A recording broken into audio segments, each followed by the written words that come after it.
उसके वालिद साहब, उसके चचा, उसके फुप्पा से, उसके घर वालों से मुलाकात की और किसी ब्लेम गेम में जाए बगैर उनसे माफ़ी मांगी। मैंने ना तफसीलात में गया, मैंने सिर्फ उनसे माफ़ी मांगी कि मुझे माफ़ कीजिए आप। किसी का भी रोल हो, रिस्पॉन्सिबिलिटी हो, मैं उसमें नहीं जाना चाहता। जो इब्राहीम का वाक़या है, उसकी वालदा की चीखें,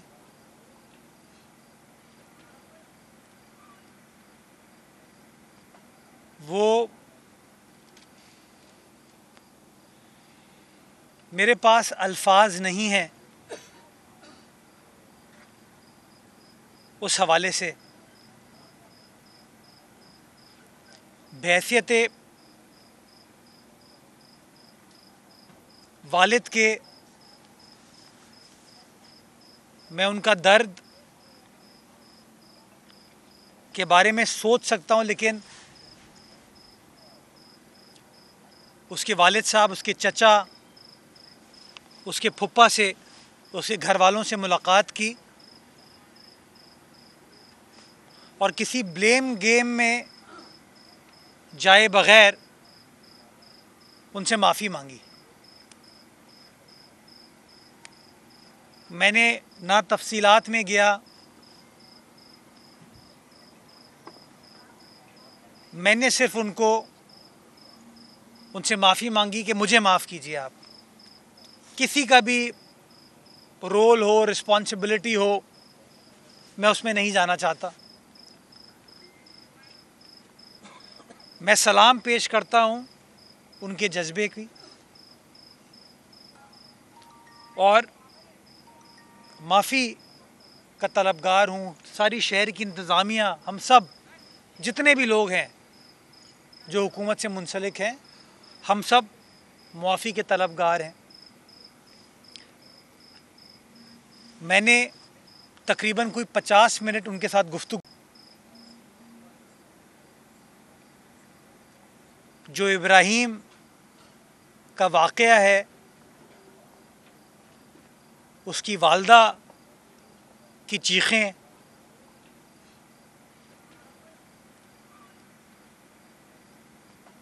वो मेरे पास अल्फाज नहीं हैं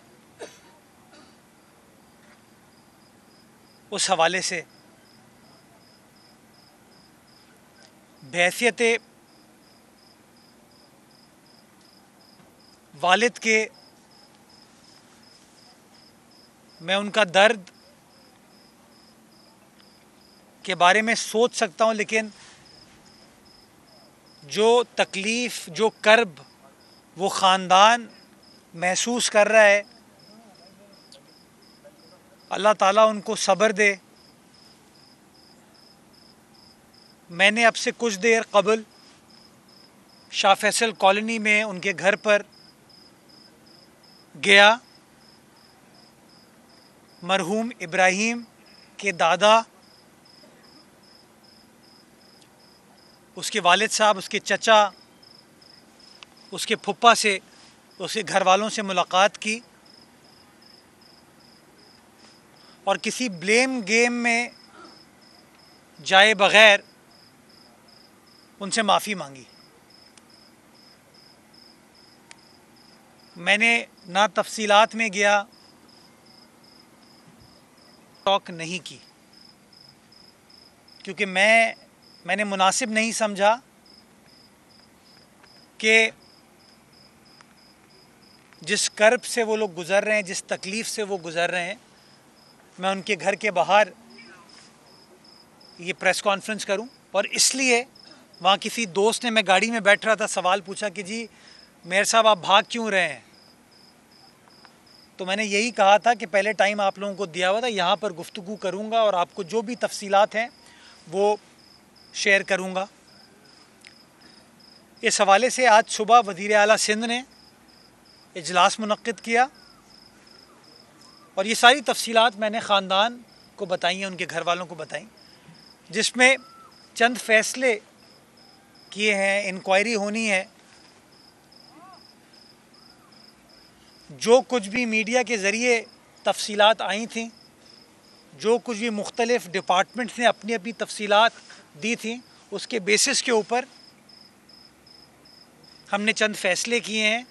कुछ की तफसीलात आपको मिल गई हैं, कुछ मैं आपको और बता देता हूँ। हमने एग्ज़ाम्पल क्रिएट करने के लिए,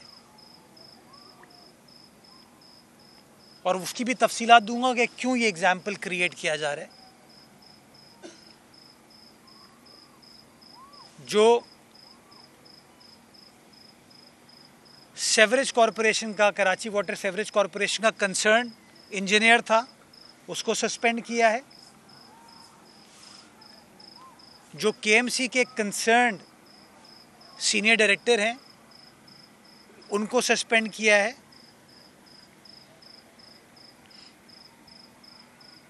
डिस्ट्रिक्ट के मुख्तियार कार को, असिस्टेंट कमिश्नर को सस्पेंड किया है, और एसएसपी ईस्ट और डीसी ईस्ट को भी सस्पेंड किया जा रहा है।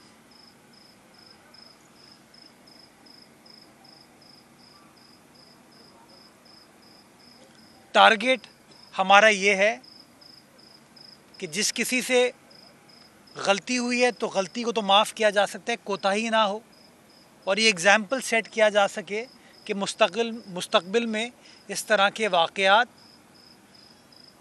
इस शहर में, इस सूबे में, हमारे मुल्क में रूनुमा ना हो।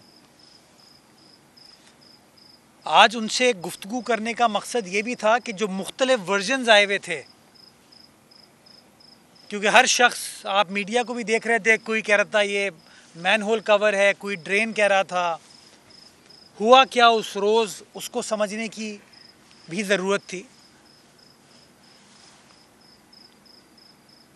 बुनियादी तौर पर जो रिस्पॉन्स था वो उस तरीके का नहीं हुआ।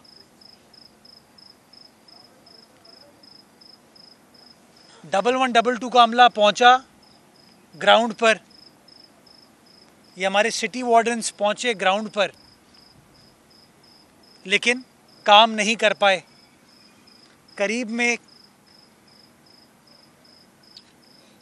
वफाकी उर्दू यूनिवर्सिटी के सामने हमारा KWSSIP का काम चल रहा है, तो वहाँ से शवल को मूव किया गया। वो आई, उसने कुछ अरसे काम किया,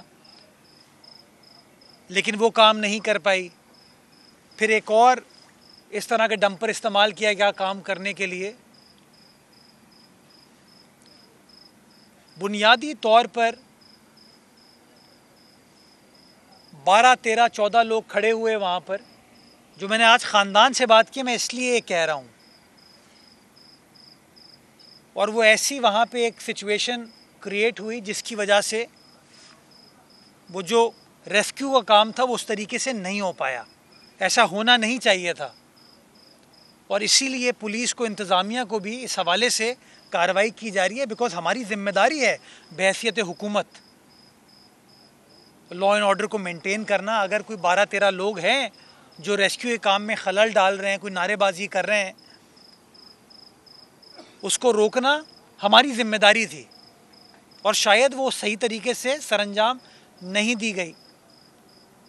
तो उसको इन्वेस्टिगेट किया जा रहा है ताकि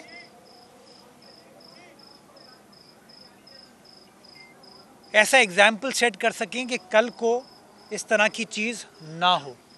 दूसरी एक और चीज़ जो आज फ़ैसला किया गया कि इस तरह के जब बदकिस्मत वाक़यात होते हैं, चाहे आग लगने का वाक़या हो या इस तरह का जैसे वाक़या हो, लोग घेर लेते हैं जगह को, जिसकी वजह से जो भी रेस्क्यू का काम होता है उसके अंदर दिक्कत आती है। तो आज ये भी फ़ैसला हुआ कि भाई इसकी SOP होनी चाहिए कि जब इस तरह की कोई कार्रवाई चल रही हो तो एरिया को कॉर्डन ऑफ कैसे किया जाएगा, ताकि जो भी रेस्क्यू का काम है वो फौरी तौर पर सरअंजाम दिया जा सके और जो भी नुकसान है उसको मिनिमाइज़ किया जा सके। तो ये तमाम चीज़ें की जा रही हैं हुकूमत की जानिब से। ये जो नुकसान है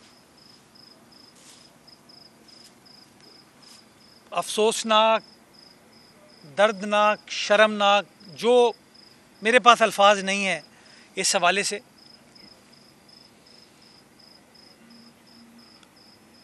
और इस बात की यकीन दहानी कराई गई कि गवर्नमेंट जो है वो चाहती है कि इन गलतियों से या कमी कोताही है इससे सबक हासिल करते हुए मुस्तकबिल में ये चीज़ ना हो, इसलिए तमाम इंक्वायरी, इन्वेस्टिगेशन या सस्पेंशन के जो ऑर्डर्स हैं वो इसलिए किए गए हैं। बच्चे के दादा ने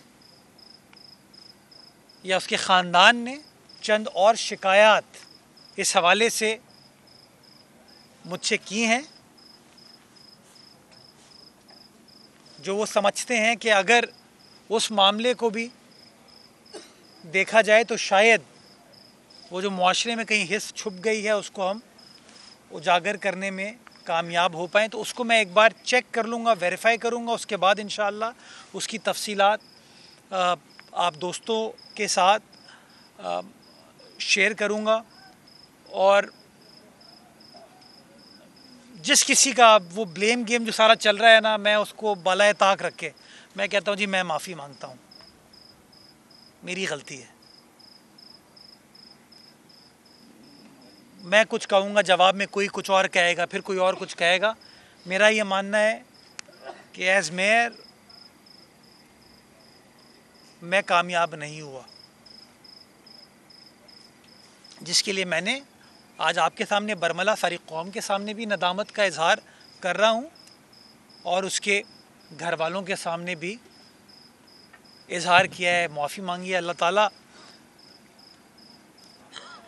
हम सबको तौफीक दे कि हम अपने किरदार से चीज़ों को ठीक कर पाएँ, मामलात को दुरुस्त सिमत में ले जा पाएँ। बिकॉज़ बात करने से, इल्ज़ाम लगाने से कभी भी मामलात हल नहीं होते। आज एक माँ की गोद उजड़ी है, अल्लाह ना करे किसी और माँ के साथ,